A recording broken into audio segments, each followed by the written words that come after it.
Doutor Belísio, seja bem-vindo aqui ao nosso Panorama 95, bom dia.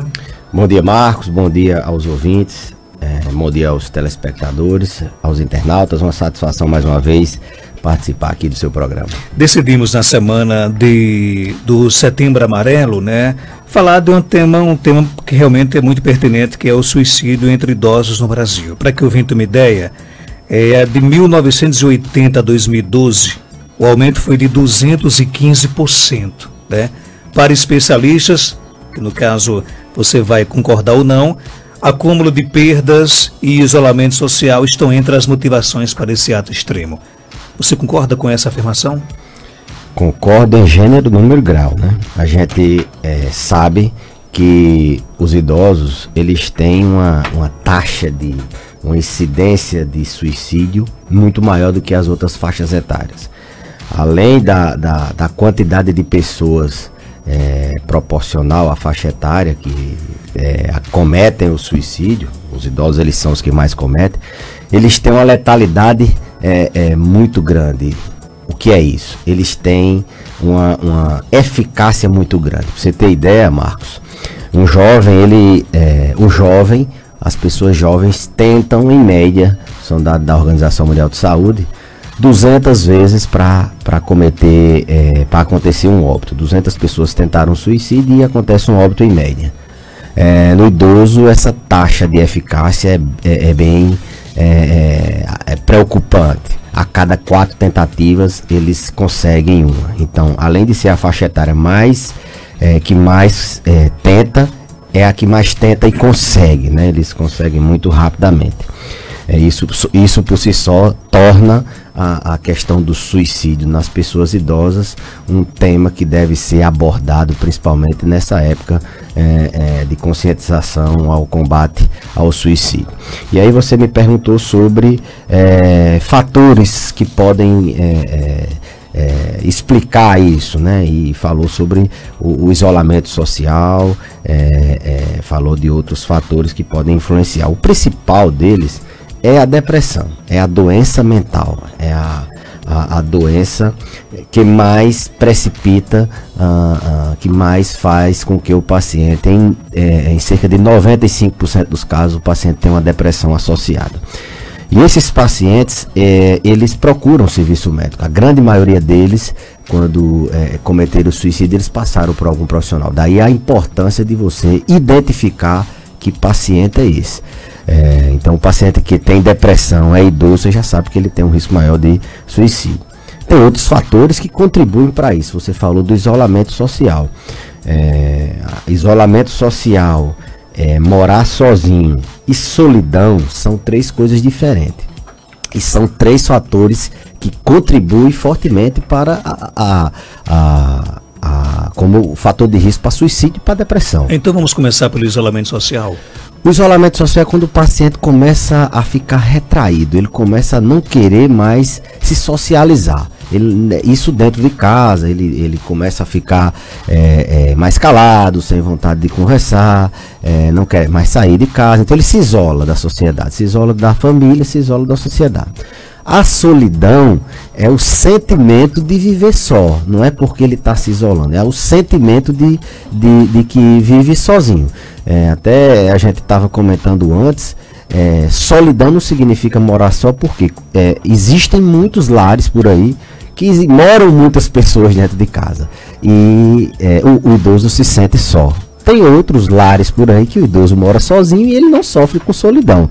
Então morar sozinho não é a mesma coisa de solidão. Não adianta ter 500 pessoas dentro de uma casa e não conversar com aquela pessoa idosa.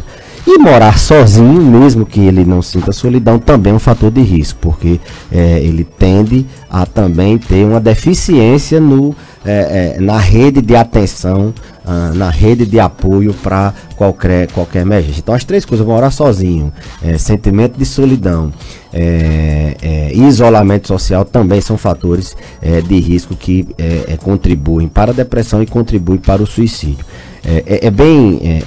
Assim, vale a pena lembrar também que, além da depressão, desses outros fatores, as comorbidades, as doenças clínicas, elas também contribui fortemente. O idoso ele tem muito mais doenças, né? Então, a quantidade de doenças, para você ter ideia, se o paciente tem 3 doenças, ele tem um risco 3 vezes maior de cometer o suicídio. Então, ele tem depressão, é hipertenso, é diabético, ele já tem um risco muito maior. Então, cuidado naquele idoso que tem muita doença, porque ele está a ideação suicida dele pode se tornar num planejamento e execução em virtude da fragilidade física, em virtude do número de doenças. Então, tratar bem as doenças não é só ter o número de doenças, não é também elas estarem compensadas. Então, esse tripé, depressão, solidão, morar sozinho e doenças físicas, doenças clínicas, é o principal tripé que faz com que o idoso... Tem vários outros fatores, a gente poderia falar, o sentimento de desesperança, quando ele no discurso você... uma das abordagens que a gente faz no paciente que está com risco de suicídio, você ouvir. Se no discurso você percebe aquele sentimento de desesperança, que não vale mais a pena, que ele é muito doente, que ele está perto de morrer... Aí já acende a luzinha. Acende a luzinha. É uma palavra, desesperança, é um sintoma, é um sinal que está bem associado com a ideação suicida. Como eu falei, outros como aposentadoria mal planejada, alcoolismo e falta de religiosidade. A religião ela é um fator protetor muito forte. As pessoas que têm uma religiosidade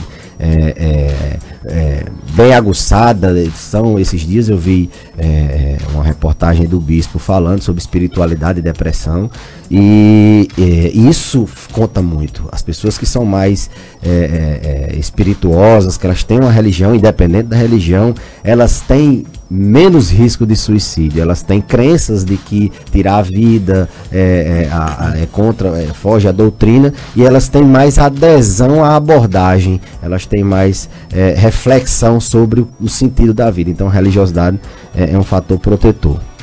E essa questão, por exemplo, como é que... Porque você sabe que esse tema suicídio ele ainda é um tabu, né? As pessoas têm medo de comentar. Acho que, modéstia à parte, um dos primeiros programas a discutir essa questão tão abertamente aqui foi o nosso Panorama 95. E quando se envolve, por exemplo, o suicídio entre idosos, é quase como se fosse um segredo de família, né? Como é que a gente deve, por exemplo, discutir essa temática? Você já apontou algumas observações, alguns sinais de como a gente identificar, por exemplo, a depressão, a ideação suicida na pessoa idosa. Mas como é que eu devo conversar esse tipo de assunto tão digamos assim, intrigante com a pessoa idosa? Ele já manifesta os sintomas da própria depressão de maneira bem atípica, bem diferente, sem aquela melancolia, sem aquele chororô. Ele manifesta, se apresenta com outros, nas entrelinhas, assim a gente diz. A ideação suicida, essa é que se apresenta sem ninguém perceber. O que a gente sempre orienta a família é perceber o discurso, é ouvir, porque o que acontece na grande maioria das vezes é que as pessoas falam muito mais do que ouvem. Nesses casos, não, você tem que fazer isso, pelo amor de Deus, você não pode falar isso. E não subestimar, Marcos Dantas, a tentativa de 4 consegue 1. Os idosos são muito mais letais.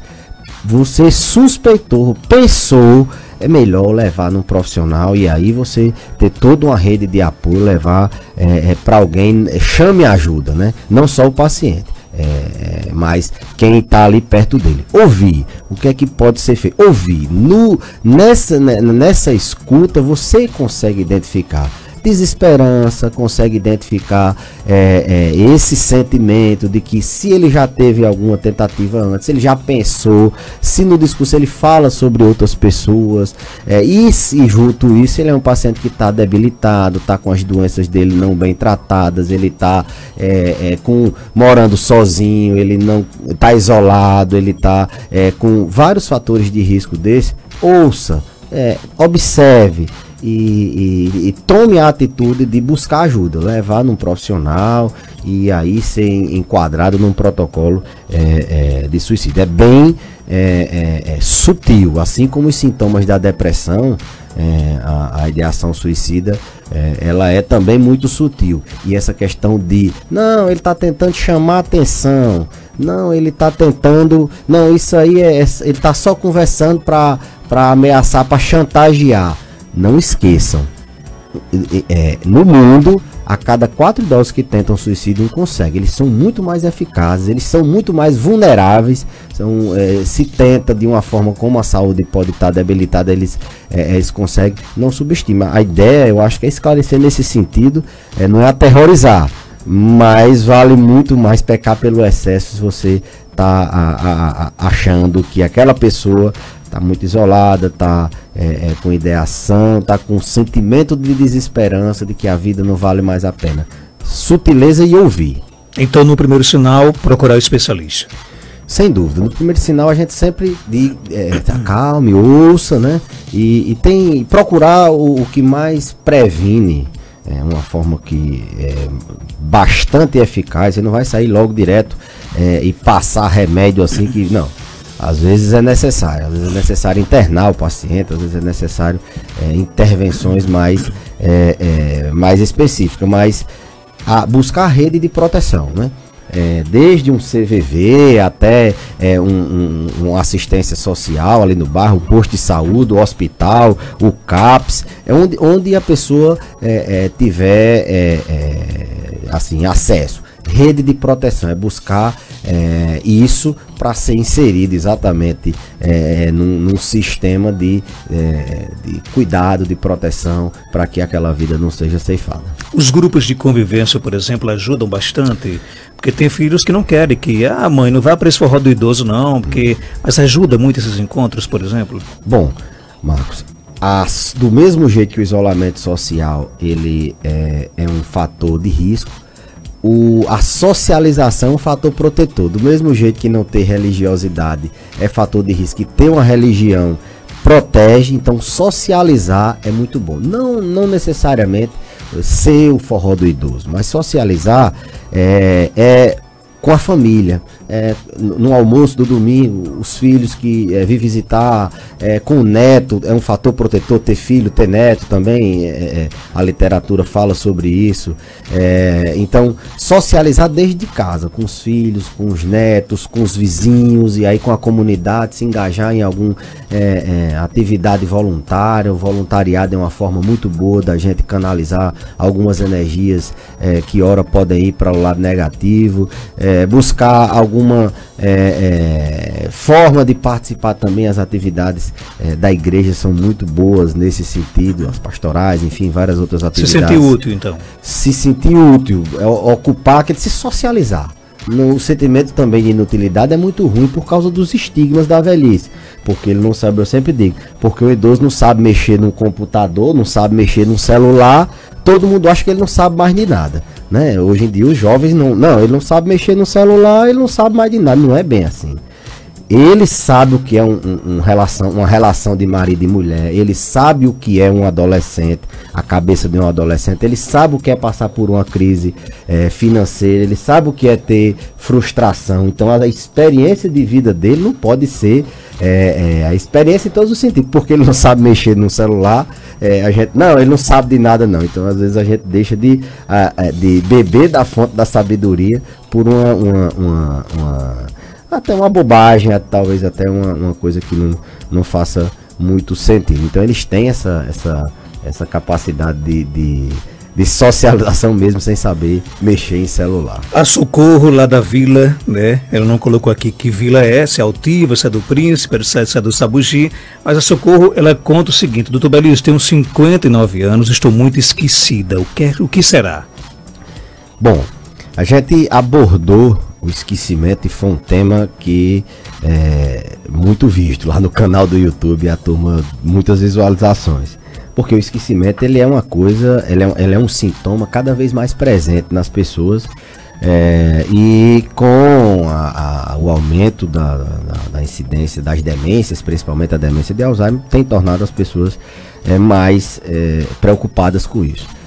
Nessa faixa etária tem que se ver se não tem nenhum sintoma do climatério, de menopausa. O sexo feminino ele tem uma incidência maior de transtornos de ansiedade e de depressão.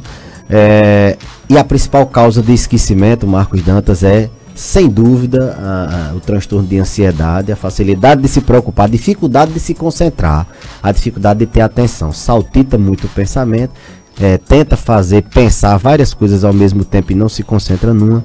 Isso é a principal causa. Existem várias outras causas, desde medicamentos, doenças que causam esquecimento, como por exemplo a demência de Alzheimer, mas nessa faixa etária a principal causa são os transtornos do humor que limitam a capacidade de se concentrar, a capacidade de ter atenção. Um ouvinte que não quer se edificar, ela pede para que a gente pergunte o seguinte: a demência de Alzheimer pode ser hereditário? Por exemplo, quem tem uma mãe que tem uma demência de Alzheimer, a filha pode ter também?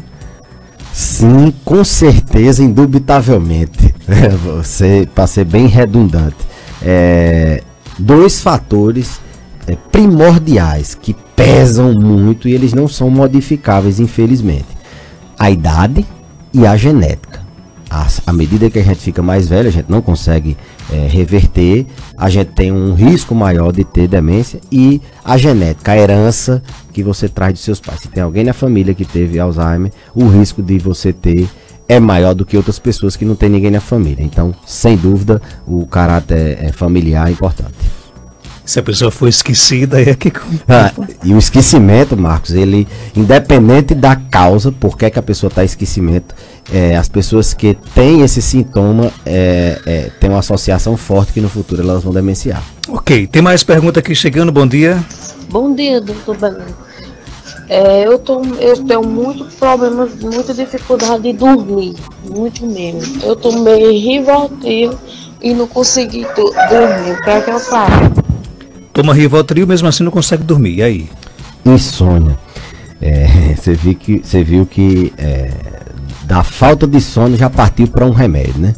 A gente, por algumas vezes, já falamos sobre insônia, e a primeira medida para a gente conseguir uma boa noite de sono é ter bons hábitos para dormir, né? A higiene do sono é o que as pessoas é natural, estou dizendo as pessoas, e aí eu me incluo, as pessoas, o ser humano, ele tenta uma forma mais fácil, né, de dormir. É muito mais difícil você ter que tirar a televisão do quarto, é muito mais difícil você dormir num ambiente sem calor, sem frio, é muito mais difícil você usar a cama só para dormir, evitar descansar na cama. Então, a higiene, é muito mais difícil você todo dia acordar no mesmo horário e acender a luz ou se expor à luz solar. São hábitos de higiene do sono que têm um impacto muito maior, fazem a pessoa dormir muito melhor e com mais facilidade do que simplesmente tomar um remédio. O remédio, ele alivia ali uma noite ou duas, mas aí tem as consequências de dependência, de esquecimento, ele dá perda de memória, em idosos ele dá muita queda. Então, higiene do sono, bons hábitos de vida, né? Tem que fazer uma atividade física, controlar o peso, uma dieta saudável, evitar caminhar, quem tem insônia, caminhar no final da tarde ou de noite, evitar tomar café no final da tarde ou de noite, e fazer esses hábitos de um ambiente saudável, preparado para dormir. Higiene do sono. Então, não é a primeira medida que a gente vai orientar a ser medicamento. Selma de Souza, bom dia. Bom dia, Marcos. Bom dia, doutor Belício. Então, nesse caso, a insônia, ela pode causar o esquecimento? Sim.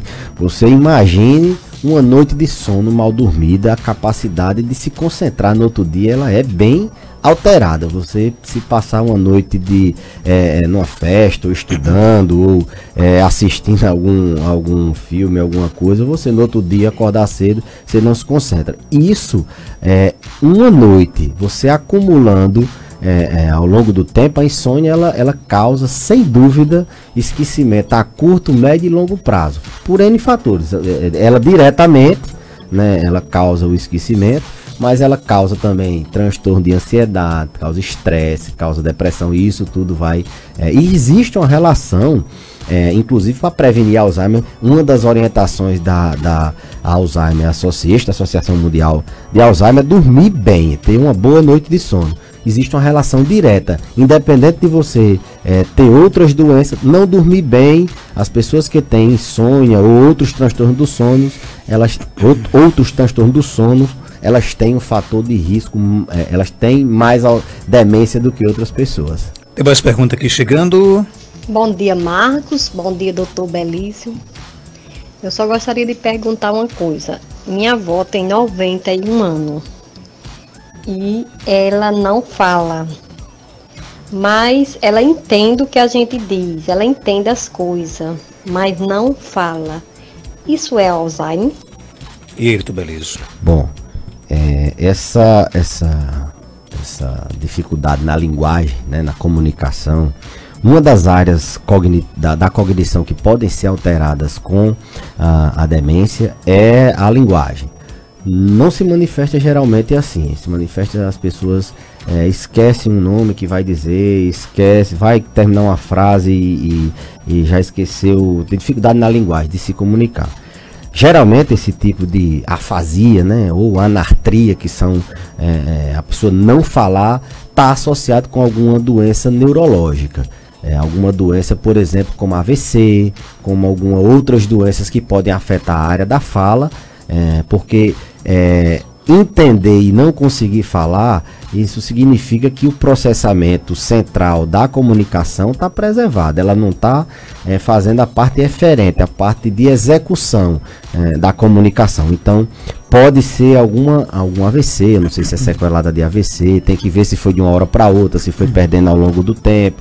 A doença de Parkinson ela pode causar afasia, mas nas fases muito avançadas o paciente ele apresenta outros sintomas de disfasia, de dificuldade na fala antes. Então não é típico de demência entender e não falar, é típico de uma doença cerebrovascular.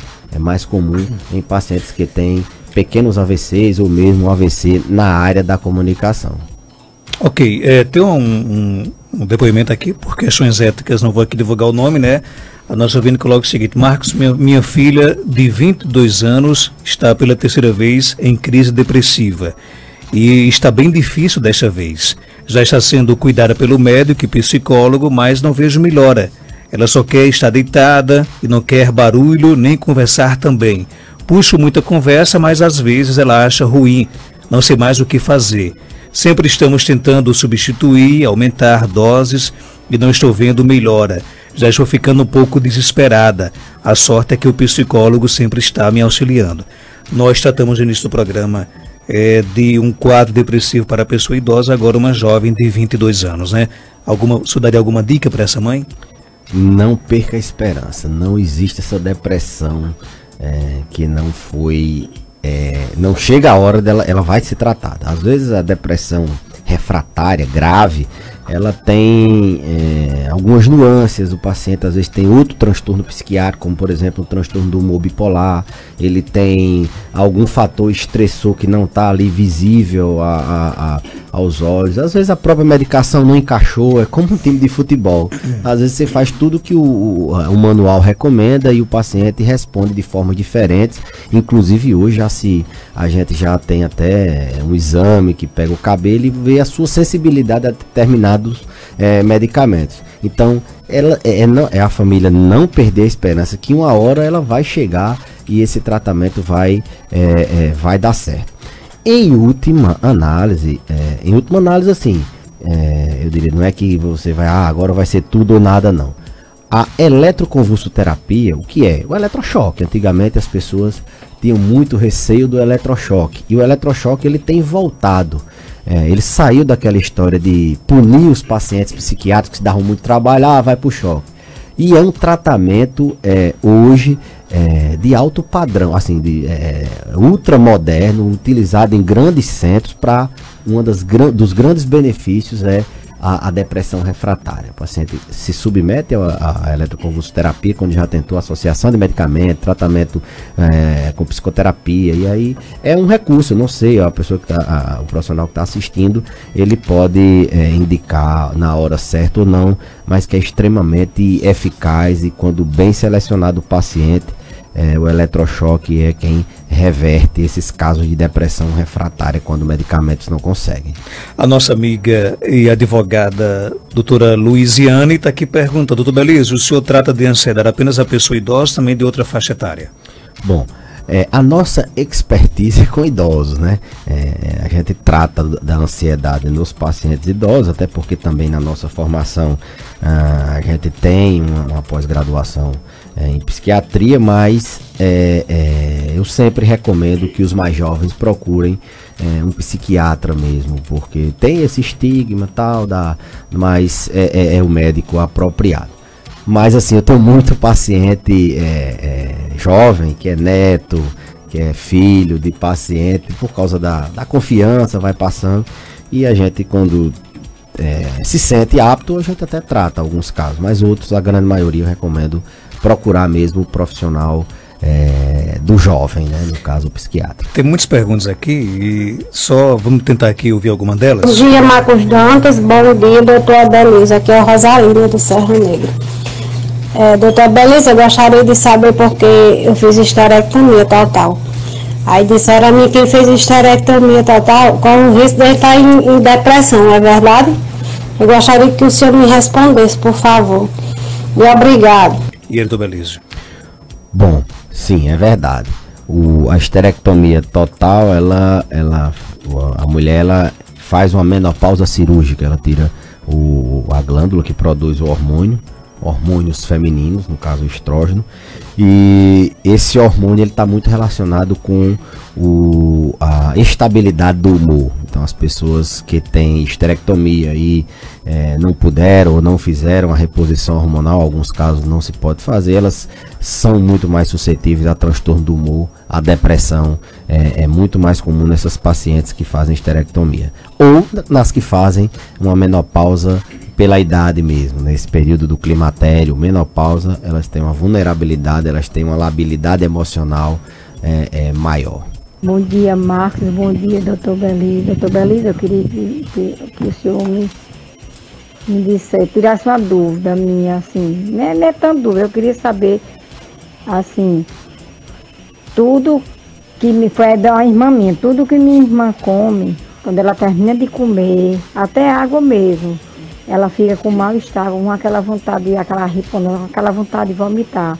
Aí ela pediu para eu perguntar ao senhor o que poderia ser esse mal-estar que ela sente, tudo que ela come, por pouco que ela come, seja normal, pouco, até a água, ela fica com mal-estar, com aquela vontade de vomitar. E aí, doutor Belísio? A princípio, pensar em doenças dispépticas, que são isso, doenças que podem estar no esôfago, aquele tubo que transporta a comida da boca até o estômago, ou doenças no estômago, né? Então, gastrite, doença do refluxo, podem ser algumas das hipóteses. Procurar o médico generalista do posto, procurar o gastro e aí identificar. Assim, pelos sintomas, não examinei a paciente, logicamente, aparentemente é uma doença do trato gastrointestinal, do esôfago, no estômago, e existem várias doenças que podem estar relacionadas com esse sintoma de mal-estar, de empachamento depois que se alimenta ou bebe água. Os ouvintes não querem deixar você ir embora hoje, né? Não, tá tranquilo. O ouvinte pergunta aqui, a partir de que idade começa a menopausa? Entre 45 e 55 anos. Os 55 anos é o período mais esperado, né? Antes disso a gente considera uma menopausa precoce e depois disso uma menopausa tardia, mas o período é esse, entre 45 e 55. Não necessariamente as pessoas nesse período de uma hora para outra vai parar de menstruar, não. Elas vão tendo irregularidade, elas vão tendo sintomas e sinais que vão fazendo com que elas percebam. 45, 55 anos, é nessa faixa. Doutor Belísio, obrigado por sua participação, até terça-feira, se Deus quiser. Eu que agradeço, Marcos, a oportunidade de, nesse Setembro Amarelo, falar desse tema tão primordial, que eu acho que foi muito bom hoje o programa. Os pacientes que se sentiram sentiram que tocou o programa hoje, procurem ajuda, tentem tratar a depressão, os idosos tratem suas doenças, evitem ficar sozinhos. Essa questão de rede de apoio social é muito importante, porque, Marcos, eles quando cometem o suicídio, eles não tiram a vida, eles tentam aliviar a dor psíquica deles. Então isso é importante. Então tratar a dor psíquica às vezes salva a vida. Então, muito obrigado e uma ótima semana para todo mundo.